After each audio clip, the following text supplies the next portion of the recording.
All right, we are officially recording. Thanks everyone for joining us today.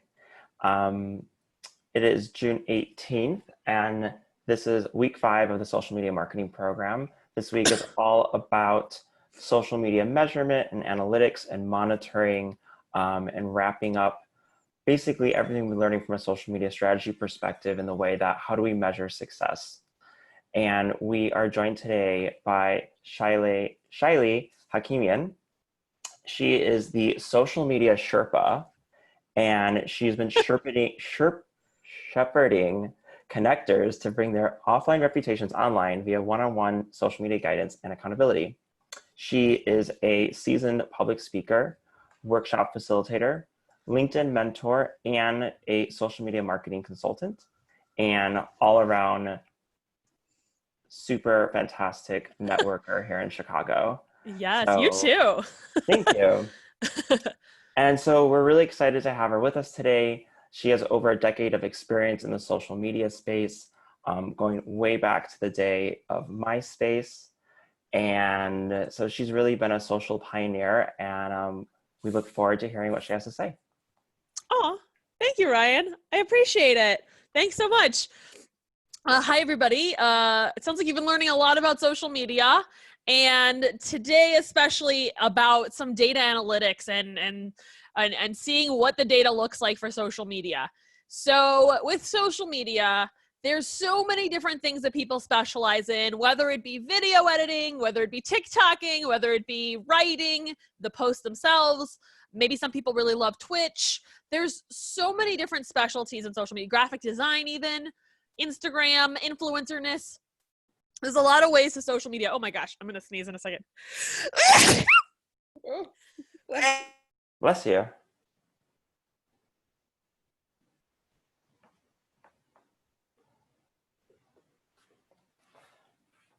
Those of us with allergies. Hey, it's live. These things happen. We're live. We're taping everybody. It's going to be okay.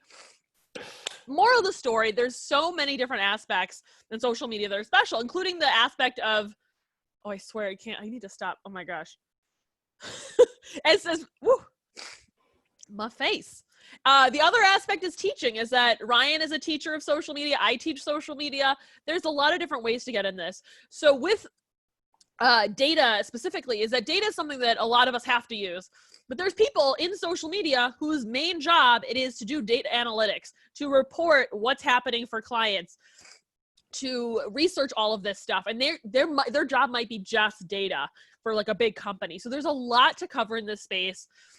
And there's so many ways people go about it. So I wanted to show you a little bit about what that looks like from my shoes. How does that sound? Thumbs up? Love it. Okay, in the chat, I want to practice that you know that the chat is there for you. Do you feel like you're like terrible at social media, like you know nothing, a 0, or do you feel like 10, I want to teach the next round of this class, but with Ryan, not away from Ryan? So where do you fit on that spectrum? 1 being like, on social media, 10 being like, oh my gosh, I'm so good. And I love it. Let me eat it up all day. I want to know kind of where we are in this group.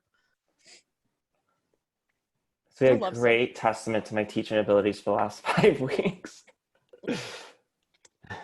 Well, this is good. Oh, well, it's not teaching. They're not everything they're going to learn in this class. You're giving them the tools to go out there and figure out what they can do with this, because you give them the tools, but it's up to them to go drink that water. So you are giving them lots of empowerment. So we have some people who are at 8, 4, 7, 6 to 7-ish. We have a variety here. Cool. Okay. We have a big range of folks. So awesome. So cool. So I want to help you get some ideas of where to look, what you might be able to do, a little taste of it, a little taste of stuff. And if you have questions, we know that you all like to use the chat. Please chat away. If you have an idea or something to share, Ryan, maybe from one of your resources, for anybody in this group who's had any other experience they want to share, there's a group here. I'm sure you've had discussions before. You can feel free to share. There's a wealth of knowledge in this room from a lot of different places. So I want you to know that you can tap into that. So what I have for you is some examples of where I can look for data. One of my specialties is LinkedIn. I love LinkedIn. If you're not living on LinkedIn, make sure you start doing that, because there's a lot of opportunity there. And there's a few places on LinkedIn where you can see some data. So for first thing I want to show you is from my screen. And I'm giving you a tour of the kinds of data I might be looking for in the work that I do, which is really working one-on-one with businesses to empower them to do their own marketing. Oh, I can't screen share. I need to it's disabled at the moment. Can you make me a co-host? Yes, I can do that. I think you need that from me. Let's see. Oops. Let's see. Actually, no, maybe I'll show you from another. All right, how about now? Ta-da! Great. Yep, you can check this out. So here's my screen. Welcome to a little bit of my social media life. So with LinkedIn, there's a few places we get data. Now, my qualms with LinkedIn is that as a platform, it's not the most modern, it's not the most innovative, it's not the most hip. It's a little bit behind the times a little bit. Does not mean it's not useful. It's very useful, but they don't always have the best tools. So for a lot of people that we work with, like one of my clients, we coach like 130 ladies on how to do LinkedIn. They're doing manual data collection. So what they're doing is they're looking at their posts and seeing how big the boost is the first hour, how big the boost is the first day, and how big the boost of that post or the traction of that post is after, let's say, 2 days. And they're manually tracking that over time because LinkedIn doesn't really give you that data. So with LinkedIn, here's my profile. You can see who's viewed your profile, which is like a simple metric. So I've been manually keeping these numbers for one of my clients in her notes document. It says like how many people have grown up or how big it's gone up. It's kind of helpful. Oh, look, Ryan looked at my profile. There you go. So you can kind of see it evolved. Usually the peaks come every time I post on there, as a lot of people see my stuff. So I posted a couple days ago and it went up. So you can see that. Nothing too complicated on there. Hopefully you all know where to look. The other one is views of my posts. So the best way to see like what I've been posting about is to go to like all activity on anyone's profile and you can go to posts. So this is my recent post about Black Lives Matter. I got 1,200 views. I think people were a little bit scared to like and comment, but I think it got out to a lot of people, which is good visibility. This is my last post about COVID-19. You can see how many views came in. So there's this. And now for some of my older posts, that data has gone away because LinkedIn is sometimes difficult, but you can click into it and see a little bit more about who's seen it. So people from Google, that's cool. I had a recruiter once reach out and they're like, oh, we might want to think of me for Google. I was like, I don't care if I get that job. The fact that you thought of me for Google, I was like, psh, like that's cool. Salespeople saw my thing. 1,400 people from Chicago saw my thing, which is awesome. A lot of my clients are in Chicago, so doesn't hurt. So you can kind of see a little bit of this data. Not too crazy. There is this special thing with LinkedIn videos that most people aren't utilizing that kind of shows you how much people viewed your video, which is something that YouTube has done years ago, but LinkedIn just started. I have, maybe after I can show you, I can log into one of my clients' accounts and you can see how her videos have done and the ongoing traction for that. So there's a little taste of LinkedIn. If you have questions on LinkedIn, I can answer them, but that's how I look at my data. It's really easy to look at the numbers, but the engagement numbers here of like how many people liked, how many people commented, that's where I feel like is worth so much more.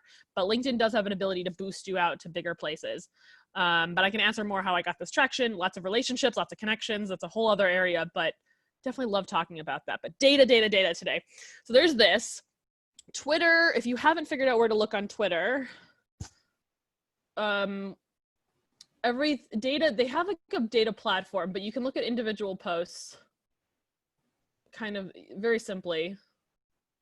And I can go more in depth too here. Okay, so with this one, you can look more in depthly in every post. I posted something silly the last couple days. Where do we go? My profile, let's see. You can get to know me a little bit. Like I have, this is my home post that I've had since 2017 about diversity in the workplace, and it's already had 6,000 hits. So you can look at the total engagements. It's kind of nice. It's kind of fun. You can see a little bit more data here. There's some more formal analytics too, but this is kind of what I use just day to day because I'm not so worried about my Twitter. But I don't know, here's something else that I thought was funny. You get some engagements. But there's some posts I did. I reached out to K-Swiss on here, which a hot tip is you can get in touch with brands really easily on here. They got boosted to a lot of people. Like here's one of my clients' posts that I retweeted. don't know, there's some stuff that you can see that kind of works. What else? I don't know if any of these are fun. I don't know. Someone tweeted me about a podcast. Oh, good. 517 views. That's awesome. There we go. So that's a little light. Let's see. Stop share. So this is very basic. Like, here's what you can do on these tools. The other ones that are a little more fun, that people don't play with so much, are Facebook. So let me show you Facebook, and then I'm going to get into the juicy stuff. Instagram and how much hashtags really matter. So let's go into Facebook. Actually, I'm going to log in here. One hot tip, if you're managing a lot of social media accounts, have a separate Facebook page so that all the notifications don't spam your personal Facebook page. Because if you're like me and you're addicted to Facebook, I don't want to think about work when I'm scrolling aimlessly. So I made a separate account, and this is where I manage other people's accounts. So this is actually a newer thing that I don't think a lot of people realize is there unless you manage Facebook groups, which is a whole other type of social media of like community building. But Facebook groups now have data. Have you played with this, Ryan? Because it's cool stuff. A little bit, probably not as extensively as you have. I love it. It's fun. So I'm in this Facebook group. We have lots of different things in here. I can go to group insights. And then this is a coaching community where I coach a lot of people on LinkedIn. You can see kind of who's like the admins are the best, which is kind of fun. Let's see how much the members are engaging. So this one's kind of cool. So you can look through here and look at like whatever date range you want. And you can see like, how many people posted, which sometimes I'm posting all the time, active members. Oh, this is kind of cool actually. So the people are getting real active this week. Love it. This one I use all the time. So here's one where I use popular days, like what days are people really excited to engage, and then what time. So like I'm noticing here, Thursdays, it's later in the afternoon. Yesterday I posted something and I looked what was Wednesdays, and Wednesdays it looks like 10 a.m. is not a bad time. So I posted at 10 a.m. And Wednesdays looks like it has a high day. So I can also change, you can play with this. Like you can do the last 60 days and get more data. You can see what posted really well, which is kind of cool. Schedule posts. I love scheduling. There we go. So this is kind of cool. What else? We got members. Oh yeah, she just sold a bunch of memberships to this in the last couple of days, which is exciting for her. But that's what I use to figure out when to post. It's a little something there. So it's a little juicy. Oh, and then you have Facebook pages have a different analytics system. Nothing too crazy. Have you all played with this before? I'm not sure if you've played into this. I work with a lot of people and they're like, oh, I've never seen the other analytics before. Or I haven't played with it. Or, oh, you can look at data? It's like, yeah, there's data to look at. Here's a client's page. Facebook pages the Facebook insights are very granular and very in-depth. Yeah. What, is there any of your favorites in here? Because I'm popping into this one. Yeah, there's a lot of stuff in here. I don't think I've even seen the half of it. Yeah, they do, especially they collect a lot of video data. Oh yeah, this client has a lot of video stuff. I haven't played with the video stuff. Where? Videos here. I have a go for it. So, and if anyone has seen, like, there's been a lot of promotions and advertisements and commercials for Facebook groups, and something that we were talking about in a previous week was how, people are more concerned with privacy and more intimate communities, and so, you can see Facebook even kind of promoting that with their groups. And obviously, like you had just showed, they're investing in groups by showing analytics and encouraging people to post and make those more interactive. So have you seen any shift away from investing in pages to groups? Do you think they serve a different function? What are your thoughts on that? So definitely you get a lot more reach with groups. Okay. Because of what you said, like Facebook is putting more money into them for a while. And I don't think it's big now, but like for months last year, it was like, join the Must Love Dogs group or something. And there was ads on TV and all this stuff. And I was like, yay, finally, where were you years ago, Facebook? I love groups. So there's a lot more personal engagement and stuff, like finding affinity communities of like things that you care about, like topics that I love. Like I'm in a lot of like freelancer groups for women in tech. Like, I love it. So like, I'm finding people who get me in a different way, who are supporting each other, which is not as organic as a natural thing in, let's say, in like a Facebook page. In Facebook page, the organic reach is like terrible. So there's some marketers who have like new Facebook strategies, but if your stuff isn't magical and you're not one-on-one engaging the people that you have on a Facebook page, like there's a lot, like it's a hard one. So this is like, here's some video analytics. Her videos didn't do so crazy. They didn't go so nuts, but I'm glad to see groups becoming a big thing. Oh, here's 6 minutes. Here you go. Someone viewed for 6 minutes. Her data's really light. She just started doing her social not long ago. So you can see likes, everything. I haven't played so much into this in the last few years. It depends on what clients I'm working with, where I look, but it's a little something. Here's where it gets real juicy. So have you talked about Sprout Social at all in here? We talked about Sprout and Hootsuite. We haven't really taken a deep dive into that yet. Ooh, well, there's some goodies in Sprout. I was like wishing today if I could like take you to one of the accounts I managed last year to like show you the insides of it. Now, Sprout has some really crazy data things. So one of my specialties in social media is like one-on-one engagement. It's that reaching out to people and saying, hey, thanks so much for liking my page. Hey, how'd you find us? Or, what'd you like about our page? Or thanks for checking out this article. Starting a relationship with people, which is really the secret to like everything in life, is like you're building trust with people. That's what marketing is. You're building trust and you're doing it more scalably. Has anyone seen like the Wendy's social media where they like troll people? I have some slide. Oh gosh, I have slides. I didn't put them in here, but there's basically Wendy's is like making fun of everybody that like, talks to them. So like they're making fun of McDonald's, they're making fun of Burger King, they're making fun of other restaurants. And it's like funny, like a comedian behind their Wendy's account that's trolling. And I think it's hilarious, but like someone's job is to respond to every message that comes in on Twitter, because that's another touch point for their company. Is that I may have tweeted Wendy's today, but if they respond to me, I now have to think of Wendy's again when I read that response. So that was my job at a seafood restaurant in Houston, of all places, for like 8 months last year as one of my clients. And I loved it. I went absolutely nuts talking to people. And now when you manage a restaurant chain that has like, I don't know, I think they have like 11 locations, it takes a lot of time in responding. Now, if you have to go manually looking through 11 different Facebook pages, that would be a nightmare, because then you have to log in, log out, check them. You don't know when someone new responded. It's impossible. So companies like Sprout Social come in and they say, we're going to make like a super inbox, basically, where all of those messages from all these different channels will come into one place where I can respond to them. So it almost looks like the exact same. They all come into the exact same way. It doesn't matter which page it came from. I respond to them the same exact way. So that's what I was doing last year through that platform. And that platform now gives you a lot of data in terms of like, this is the really juicy stuff. It's like, what words were people using? What posts were most exciting? Which moderator was like me? Which moderator was responding to the most? Which posts were the best? Like and so much more.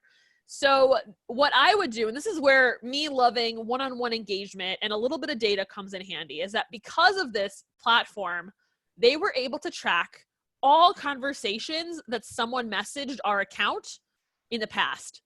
So let's say like Billy loves that crawfish, which was, how much I thought about crawfish last year? Like insane amounts. Like, I don't know. Does anyone have crawfish in here before? It's so good. I'm like, oh, it's so yummy. Anyway, well, I only ate it after I started working there, because when you see something delicious so much for hours a day, you want to eat it. That's what I've realized. Actually, the client that hired me is allergic to seafood, which is whatever. I feel bad for her. That sucks. But I did that for McDonald's. So really, when you talk about, Big Macs and McGriddles long enough, you're like, I think I want to try one. Oh my God. Sidebar. There was one of my favorite accounts is the Try Guys, and they had a video of eating everything at McDonald's. And I like didn't care about McDonald's for like a lot of years. But after that video, like I was like, oh, McDonald's is like a real place. I should go there. And I was like, Shiley circa 2012 would never have said that. Anyway, marketing works. Okay. It's crazy. So what they would do is like, let's say Billy, right? He wants that crawfish. So Billy like says, oh, yum, to like a picture of some crawfish. I could say, oh, hey, have you been there before? But instead of asking that, I can look at all of his past comments to that page for history. And I can look, and a lot of times they're new. So I'll say, oh, have you been here before? Or have you had our yum before? Or whatever. And that's one way. The other thing I would do is that if I saw that they did have history, I would reference something that they had told me in a prior message. So I'll be like, oh, hey, has your husband had any of that shrimp dish that he's liked in a while? Because maybe they commented on that 6 months ago. And now they feel like, holy cow, Shiley gives a damn. Well, they don't know it's me, but that I care. And I've had, and this is really a testament, like this is me, I don't know, maybe it's an ego stroke for myself, but numerous people on these pages were like, who's managing this account? I would love to meet you at the restaurant one day. Little did they know, Shiley is not in Houston. She is in Chicago, very, very far away. And she's unfortunately still sad that she's actually never eaten there before because she knows everything about their menu. So maybe one day, but they asked like, who are you? I would like to meet you. And like, you know, I'm the brand, is that I'm, you know, this restaurant. So it's really cute and funny. So if you want some good seafood in Texas, in Houston, I will tell you where to go, what to order, even though I've never been there. So yeah, that's the reality, right? Is that I can now look at the relationship I've had with whoever it is. So there's a lot of companies now who are investing in this kind of software that does it. And then there's also like an industry within this called social media customer care, where, I mean, who's been pissed at a company, right? Like bad service is real, but if you reach out to anybody on Twitter, they will respond to you. And chances are there's somebody super competent that's going to be there. And that's where like somebody like me is behind the keyboards responding. So knowing what that prior relationship is with that customer and getting that data and that history, like totally lets you build a better relationship. Like I always wish that when I was on the phone with like Chase or something, that they knew what the last phone call was about, because that would probably make this phone call better. But most companies are terrible at that. But with softwares like Sprout and beyond, like you can really see the history of someone and really target them and really keep track of like how much they care about your thing. So that's some juicy details there. What other, yeah, there's a lot of stuff on there. Oh yes, so that's kind of what I want to say about Sprout. I wish I could show you what it looks like. I mean, I can show you their website a little bit and you can kind of get a sense of what they do. They are a Chicago company and they have a really cool office that has like a ton of LaCroix and like every other drink you never realized you needed. But this is the price. What page? Stop it, computer. Why is it frozen? Okay, well, it's a little frozen here. It's unfortunate. Let's see. Oh, yeah, my computer's frozen. It's fine. If any questions are coming up, great. If not, I'm going to show you Instagram, which who's like is anyone a big Instagrammer in here? Anyone love Instagram? We have Liz likes Instagram. Sarah doesn't. I actually am not the craziest Instagrammer, but Ryan is. But I loved researching how it operated when I had a client last year who's got a vegan chili company. When I was doing their Instagram, like I really delved deep into like how to do the data. I knew there was got to be a secret to hashtags, how to figure out what hashtags are the best. Let's see. I'm going to share my iPhone so I can show you what this looks like. Oh, I love that my computer is freezing. Oh, you can still hear me? Yes, we can hear you. Great. Oh, Zoom is kicking me out. Oh no. Okay, cool. Still good, right? Yes. Cool. I love this feature. Screen mirroring. Great. You can see my cell phone now. Welcome to my cell phone. I'm going to go to Instagram. So hashtags, you all know maybe how many hashtags you could possibly use. I'm a big fan of the 30. If anybody has different opinions, okay. But for brands, I'm like, just use them. So I'm like sneaking around. This is a past client of mine, and I'm looking at their data. So their new person is doing their social. I don't know what this looks like. You can go to Insights. If you have a business page, you can go to View Insights, and you can see what their reach is. So you can see like different things from like how many people came from hashtags, how many people are friends. Some people found you from the location.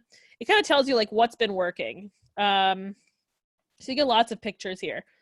Let's see. I don't know. Here's another random one. Oh, Dr. Oz. Oh, this one got a lot of views. Oh, 86% were not following. Like that's awesome. To get a lot of people that don't know you to see your thing, like that's sort of like the dream. So how do you do that? Hashtags are kind of your way of connecting to a conversation. Oops. Connecting to a conversation that might already be happening. So let's see.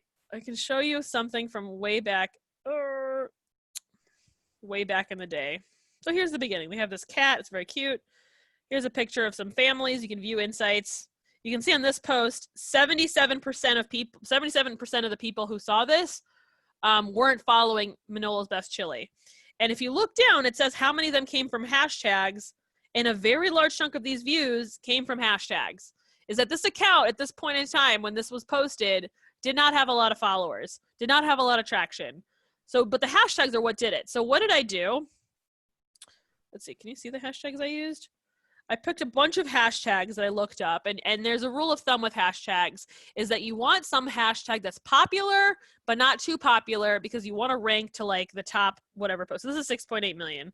To get in the top of these photos is like super, like it's super hard and impossible. You want to get somewhere where you can rank better. But Whole Foods was tagged because this company sells at Whole Foods, which is a huge hashtag. But like Low Sodium only has 129,000 people. So looking at their top photos and looking at the data, like these came from April 8th. So if you're at the top of Low Sodium, your post is going to stick around here longer, which is your goal with all of this. So how do you figure out which ones these are? Well, back in the day, old school social media, you had to really dig into the research. Like you'd have to look up these hashtags, look at how many posts they had. It was sort of helpful. But what I do, and I might tell you, do you want to know this little Instagram secret? I usually don't tell people unless they're my clients, but I will tell you today. This is my little thing that I love. Let's see if I can get out of this. So here's what I do. Ooh. Stop share. I go to something called this app. This is another one of the social media apps or tools that you can use to schedule. And if you wanted, my computer is freezing. This is so lovely. You know what? Can I, is there another way for me to do this? Here we go. So there's this app called Tailwind. I don't know if anyone's seen it, but Tailwind is like, their kind of claim to fame is that they do Pinterest really well. They're also an Instagram partner in terms of scheduling on Instagram, which you can schedule on Instagram. It just is a little weird, but it's doable. Depends on the platform you're in. Logging in. So their tool that they have is that if you're working with a brand or a company and they're small, or maybe they're even bigger, is that you want to find as many conversations that you think they should be involved with. And if you're really into it, you're going to find things that are specific to the post. So I had a post for this account that had to do with a baby. So I looked up all these baby related hashtags. I'm like, maybe the moms who have kids with allergies are going to want to eat this stuff up. And then I take a bunch of those and I run them through this thing that is kind of free and kind of secret. Where did it go? Where I get to basically figure out which hashtags are popular, but not too popular. And so I ran a bunch of ideas through this program. Oh, I'm on the wrong account here. There we go. Ta-da. Cool. Oh, I love, my computer is just, oh, come on. Okay, it's not making me reconnect. So anyway, Tailwind has a feature where essentially you copy and paste all your favorite hashtags, and then it highlights the ones that are the best for you in a different color. So that like the ones that are super kind of medium are the ones you can use. And so I started using that for this account. Stop. Oh my God. Okay, so their software is kind of annoying. They have a lot of like, it's not the most prettiest UX. It's a little difficult, but basically you can paste all the hashtags you want in here. So I was looking at, my family's in the jewelry business. And so I put in like all these jewelry type terms, and you can see like the ones who are in gray are like the ones where like no one's using it. This is my dad's name, Fred Hakimian. So no one's using it, but estate jewelry is only 100,000 people are really talking about it. Chicago, 39 million people, probably not going to rank well for there. So what I did is I picked out the best ones. Like here's another foodie one. I picked out all the best ones that were in green, and I used those hashtags. Now, some people say like use a variety, use some big ones, some small ones. You can do that too. But just doing this alone boosted up my post to new people like nothing else. So this is a weird tool. They charge you after you get like 30 free schedules, but this doesn't cost anything to use. And I don't know why more people aren't doing it because so many people don't understand hashtags. But this is basically straight up data. So I don't know, have you seen this, Ryan? Anything like this? No, I have not. It's a fun one. So if This you're is going to use this, fantastic. yeah, this is a juicy one. So I like spent hours trying to figure this out for the client, and I was like, great. So if I were using this, my Instagram would be popping, but like, I know how all this stuff works. Do I do all of the things? No, but if I have somebody that I need to do it for, I'm ready to go. So this is a secret one. You can use it. It's cool. It's really just built really weird. But if you can figure out how to like make a draft post, you can do what I just did. So those are some ideas. Those are some of the ways I use data currently. But there is a little taste there. I have lots of other areas of social media that they're really my expertise, but data is a part of everyone's marketing. So that's a little taste for today. I have tons of stories and other things I can talk about for hours, portfolios, looking at pictures. I've got tips on LinkedIn. I got lots of stuff, but that's a little bit about my data experiences today. So thank you for having me for it. Fantastic. Thank you, Shiley. Yeah. Cool. So, well, thank you for your time and sharing. I love the screen sharing and some of those tools because I feel like I always learn a new tool. There's so many paid and free social media tools out there. Totally. So that's like one of my favorite things when we have guest speakers. They always kind of have little tips and tricks and hacks. So I think that's really great. So many. Let's open this up for some Q&A. And Sure. yeah, anyone have any questions? Yeah. Yeah. Hi. What would you say the difference between Sprout and Hootsuite is? Have you used them both, and All do you have of a them. preference? Okay. All of them. I've used Buffer, Hootsuite, Sprout, a bunch of them. I haven't played with all the Instagram ones. There's a lot of new Instagram ones that people love. Like people love Planly, but I haven't played with it. But all the social media managers I know like are hating on Hootsuite and their customer service. This was a couple years ago, and like I used it for a client, and it was sort of annoying. But they have like certain features that are really nice for like analytics, and they were like the OG. They were the first to platform. Sprout, I don't feel like has an accessible tool for like, let's say like a small time social media manager, but they have a really good company and a good company culture. Like I've got a Sprout sticker on my phone. I've got a Sprout pen right here. The journal I write in is from Sprout. Like they're really nice people. So for like the agency that I was working with, Sprout was actually a really perfect thing. Buffer has some of the same tools, but is a little different. If someone's starting out, they want something clean and dirty to get stuff moving, Buffer is really great, and they have a free plan that's really good for like a lot of everyday people, where you can put, I think, like 3 different accounts on there for free and schedule up to like 10 posts on each of them. So Buffer is really low key, it's affordable, and I'm also like secretly obsessed with their company culture because everybody that works for them is remote and all of their salaries are public so that nobody's getting discriminated against, which I think is so great. So if they wanted to hire me, that's like one of the only companies that I would consider like working for, because I've been working for myself for like, I don't know, 7 years. But like if Buffer called me, I'd be like, oh wait, this is real. So they're all a little bit different, but Buffer is a really good place to start. I like them a lot. And there was an article I read today that kind of broke all this down really nicely too. So they're all a little bit different, but one thing that I like about Hootsuite is they have and this is when I used it like 4 years ago, was like they had a way for you to like watch different conversations on different topics. So it's really good for curating content and stuff like that. So I liked that feature of it, but I'm not sure if I'm a fan of the company. When Hootsuite's the only one that I've used, and I like that you can write your post and then select multiple channels to put it on. Yeah. But I have a Buffer question. has that too. Okay. When you do that and you're putting the hashtags in for Instagram, does it look dumb that those hashtags are showing up on Facebook? Yeah. Yeah, Hashtags on Facebook are like still weird. Okay. Ryan, if you have a specific opinion on it, great. But from what I'm seeing, it's like they're not helpful. But then somebody once was like, oh, it helps you if like your friends are all part of the same event and you all use the hashtag on Facebook. And I'm like, I've avoided hashtags on Facebook, but All right. other people So might disagree with me. make separate posts even. Yes. Yeah. So when Okay. I work with this client that I just showed you, TK, I tell her like every platform, she has to really cater it to the platform. So with Twitter, she might only put a line or two and like a couple hashtags, which sometimes she goes a little over. And it hasn't totally hurt her, but like I like to think less is okay for Twitter. And then for LinkedIn, I tell her, hey, you need to put more text here. You need to have something indulgent. You need to space it out, give people more to read. And for Facebook, I say short and sweet. Don't put any hashtags in there. Give them something that's going to make them want to click into your article.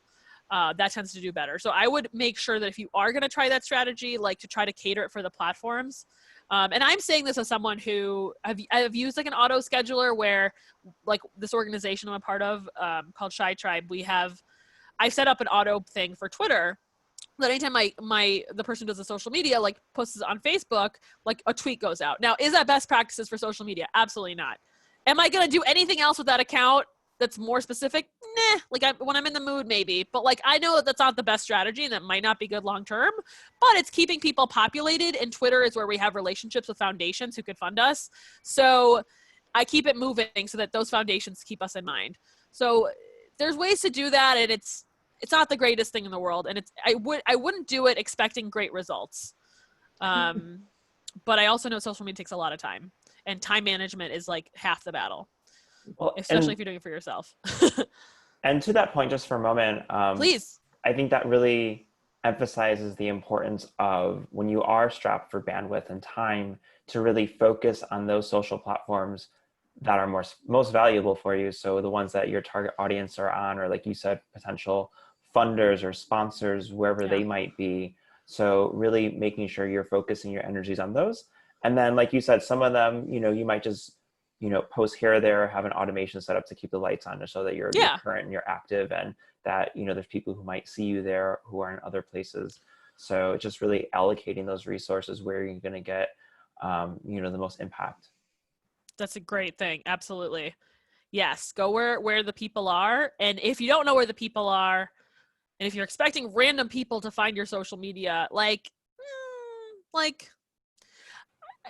start with your people first. My big thing, which is more my specialty, is if you've got people that are your customers, your past customers, people you have relationships with that want to support whatever you're doing, outreach them personally and invite them to your pages and say, hey, like, you're not just like a random person I clicked invite friend.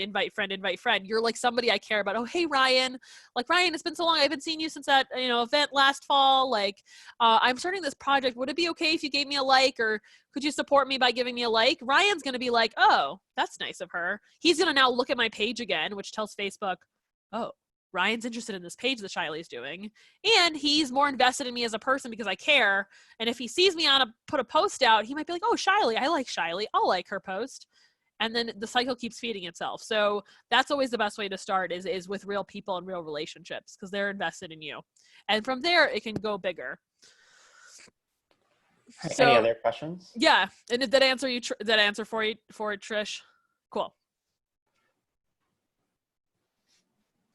Let's see if there's other cool gets, because I have other things I can talk about too if you want. I have a few questions if there aren't any go others. for it. So staying on the topic of like metrics and analytics, we looked at a handful that you showed us through LinkedIn and Facebook and Instagram. When you're working with your clients and they're asking like, what, show me the ROI, like you've been doing this work for so long, what are kind of your go-to top metrics that show this is what you've been putting your time and energy into and showing success? That's a really juicy question. And I think a lot of social media managers are terrified of this question because I don't think they understand the business components of what goes into all of this in terms of like, if I'm the business owner, what this is actually going to do. Mm-hmm. So for me, like, it's funny for me, and I guess for that client community that I showed you, actually, I should probably just show you this. There was this Facebook group, the Facebook group I'm in, our metric, like one of the metrics there is like the conversations that we get with people that might want to work with us. That for me, like, yes, you can get data and stuff, but if you're a small potatoes B2B consultant who's very good at networking, you're looking for like a handful of key clients every year and you want to build relationships with them, and your marketing is telling them, they're signaling to you, you're a genius at graphic. I'm looking at one that's a graphic designer or a speaker or an accountant, or here's an email marketer. Here, I'll show you all this. So for this account, some of the wins that they like is like here's this one of the people in this community where we coach got 28,000 views. Like, that's awesome and that's great. But some people, you might not get a lead from it, but maybe she got some followers, which is okay. But like, we'll get, there's a lady in here who's like, I had 20 people sign up for my webinar on how to do LinkedIn. Here's some stuff. I don't know if I'm supposed to show you all of this stuff, but she's having a technical issue. Trending on LinkedIn. So for her, trending on LinkedIn was great. It means that like people in this particular hashtag got to see her. Fine. But there's every like couple days we'll get somebody that says like, oh, I got hired. I got brought into this podcast. Actually, someone did it a couple days ago. They're like, this podcast reached out to me or something. No, she's talking about me. Anyway, there's a lot of stuff. So like one time I had a guy who's like a real estate guy, and he wasn't posting a ton of good stuff on LinkedIn. After I coached him, he said, oh, there's this guy that I haven't talked to in a long time. And he reached out to me being like, hey, I see you're posting on LinkedIn. Let's talk. If this is a guy that he hasn't talked to in a while that he should have probably stayed in touch with to do business, the conversation just got facilitated because of his LinkedIn. So when I see any one of these people in this community post, oh yeah, there was this past client that, forgot about me, but like she saw my LinkedIn post and now she wants to talk, it's because it reminded them that they exist. And that relationship facilitating, for me, that's my metric. Like that for me is worth it, because what I'm talking about here is like, if I know 1,000 people from the Chicagoland Business Network, I don't see those people every day, and I don't care about all of them enough to call them. But every time I post on LinkedIn, they are seeing my name, they are seeing my face, they're seeing my company, and it's great. And it recently got me, for me, one of the metrics for me is that like I've gotten clients from LinkedIn. This lady where I coach this community, I met her elsewhere, but because she saw the work I was doing on LinkedIn, she hired me. And so that was a direct result of what I was doing. I got hired recently to teach at a university, and it was somebody that I hadn't talked to in a year. And I wonder where they got reminded that I'm good at teaching social media. Probably my LinkedIn. So for me, those are some metrics. And I can say there's actual dollars that have come out of using it as a tool to build relationships with people. And that's where I see the win. So it really depends on which company you're with. For someone, it might be how many people bought a product. For some people, it depends on what you're trying to judge for. Is it, did they sign up for your email list where the metrics there tell you if they actually converted to buy the product? There's a lot of different data that you can use together. And that's where, again, people who are experts at data specifically, they're going to pull all of this in and see what's working.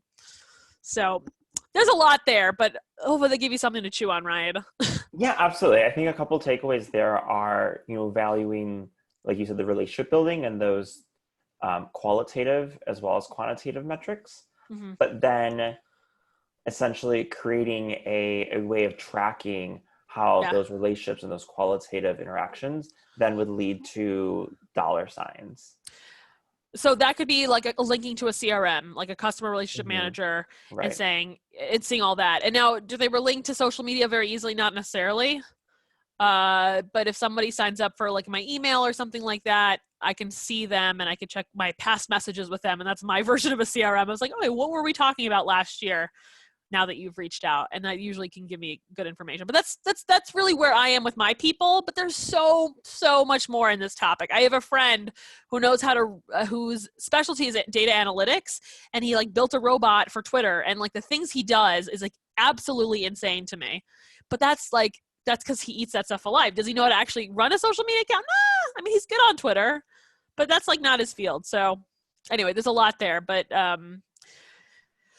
different people will give you very different answers on this, but it really depends on what your goal is and what you hope the outcome will be, and then seeing what's happening with that specifically. So it's tricky, but it's a good question, and it's one that it could be a stumper and still like can get to me sometimes too. It's a tricky one. Well, thank you for sharing that. Yeah. Anybody else? Any questions for Shiley? I have a question. Sure. So how often are you then monitoring the analytics on your own personal page to then modify what you're going to post next? Do you do it frequently, or is it weekly or monthly? So for my stuff right now, I've been peeking at, like I posted on Monday, and I've been peeking at it every day and seeing what's happening. And I'm really more collecting it for myself and for insights of like, our videos doing better right now, our text posts doing better. And beyond, but I'm building up a bigger marketing thing for myself where it's going to be more formal, where I'm going to keep a lot more track of what's going, because I have a whole marketing cycle that I've just officially built over the last 6 months. So that's going to be really interesting. Am I as specific as I should be? Probably not. There's probably some people who like data hygiene are going to be like, but it's like, I'm not expecting bajillions of dollars from what I'm doing, but like, I know like people are liking it and they're engaging with it. And that, you know what, I'll take that plus, and I can see based on who I've messaged and thanked after every post, who's somebody that keeps coming back every month. But the magic isn't always in the people that like and comment. It's the people that don't, that are now getting to know me as an expert at whatever it is I do. And same thing goes for my clients, is that sometimes the best people pop up. You don't even know that they're reading your stuff, because you saw there's 25 people liked it, 1,200, 1,300 people saw it. Is that you don't know who's in that 1,300 that is not telling you yet that they want to hire you. They're not telling you that they're falling in love with whatever your service is. So that's pretty valuable. So I know it's going to get a little bit more formal in the coming months, but I'm peaking usually the weeks that I post, and sometimes I scroll backwards to see if anything got boosted, but that's a little bit about me. Anytime I post on Twitter, I'm like, oh, what's going on for me? And then with my clients, sometimes I check it every week or every other week. But because it's in the early stages, actually, this is a data thing.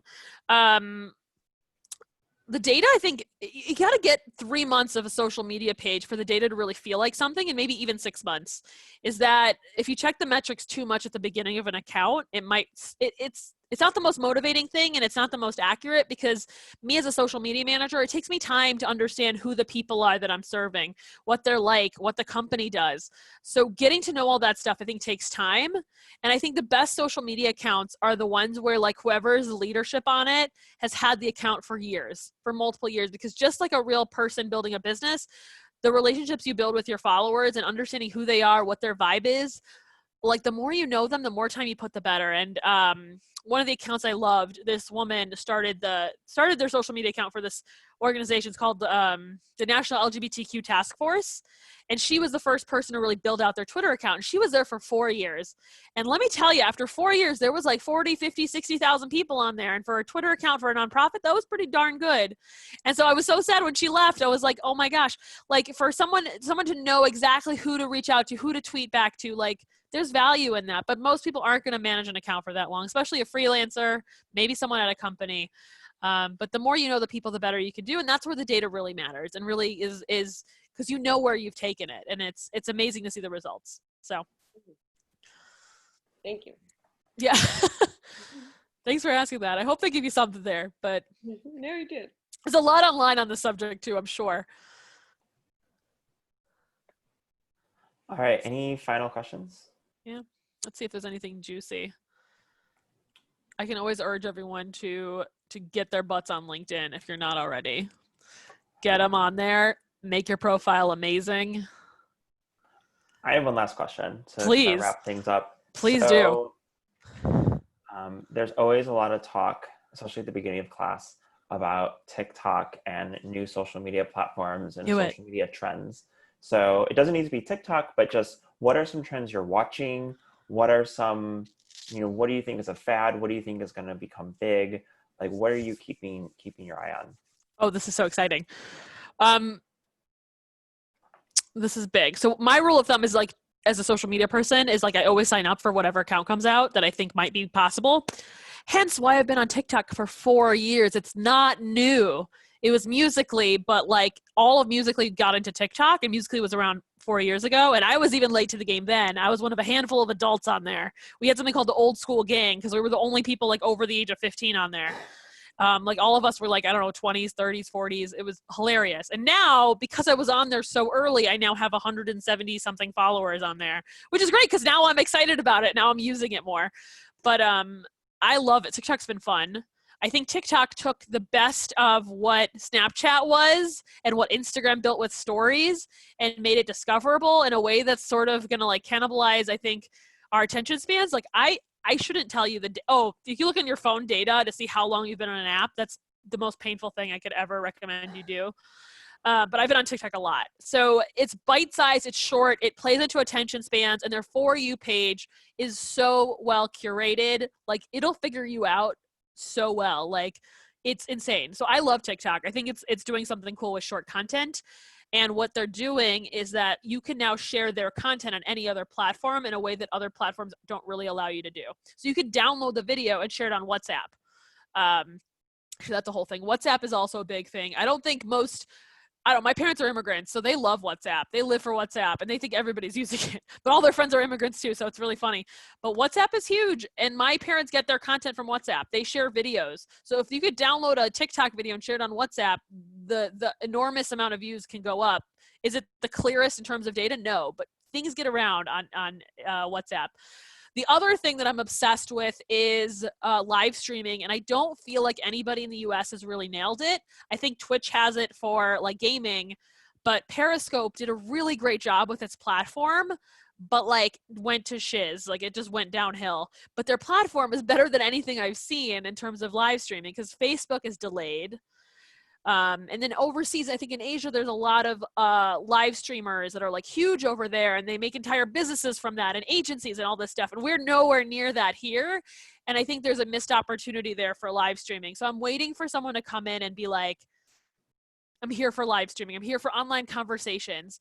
That to me is like, that's where I know I could build something really crazy with. So I'm waiting for LinkedIn Live to like give me permission to use it. Like, dying. I've had shows written up for like a year or two since I knew they were making it. So if you know anybody at LinkedIn that wants to hook me up, please. But that's where my eye is out on. I think TikTok is just, I think it's here to stay, and I'm excited about it. But I would be careful just jumping on trends and be like, oh, I'm going to go on this trend. I'm going to go on that trend. Like build something on get a big thing on like a page, and then maybe try to trickle it out elsewhere. But like, you know, you want to know where your people are, and you want to build those relationships with them, because they're big. The biggest thing, I guess what I'm trying to say is this: provide for the people, and the people will provide for you. That is a quote that I love for social media. Social media is not about your business. It's not about you. It's about the people that you're giving to. So the more you give to them, the more they love on you back, just like they do in the real world. So that's my thoughts on what's happening. Play with every platform that you hear about if you want. Quora is really fun, but I don't know a lot of people that are playing with it. Play with some YouTube stuff. Play with some Twitter. Twitter just came out with voice the other day. Curious to see how that works out. There's a lot there. There's a lot to explore. So that's something that I'm keeping an eye out for. But I think more people are going to appreciate LinkedIn in the coming years and realize, holy cow, there's a cash pot in here. So like, I'm excited to be prepared for that opportunity. So we'll see how that goes. But yeah, that's me. I'm excited for you all to continue whatever your social media journeys look like. If you need any more tips or tricks or anything like that, I've got videos galore all over the internet. There's lots of good people to follow. And Ryan's a great resource. So keep in touch with Ryan long post after this call in this class. Yeah, thank you, Shiley. Thank you so much again for your time and your expertise today. Sure. Like she said, you know, connect with her on LinkedIn. If you haven't already connected with me, connect with me on LinkedIn, connect with each other. You know, I'm all for expanding networks, and, you know, you never know, you know, down the road where people are going to come back into your life. Exactly. And who might be a client and who might be, you know, an employer. So definitely, you know, expand those networks, and this is a great time to do that. Again, thank you so much, Shiley. Absolutely. Thanks like for having me. Yeah, absolutely. Like I said before, we'll have this recording. I'll share it on the content section D2L. So if you want to rewatch it and see some of the tools and the apps that Shiley had mentioned, Shiley also share the video with you. Oh, sweet. Thank you. Absolutely. And yeah, thank you again. Thank you everyone for joining us this evening. One quick note, take a look and share the feedback on the outlines for your social media projects. They all look really great. Take a look at that feedback. Let me know if you have any questions on that. And we have just about a week and a half left of the class. So we're in the home stretch, and let's keep up the great work. Yay. Thank you. Good job. Thank you. Thank you for your time. Oh, of course. See you all on the interwebs. All right. Bye, everybody. Bye.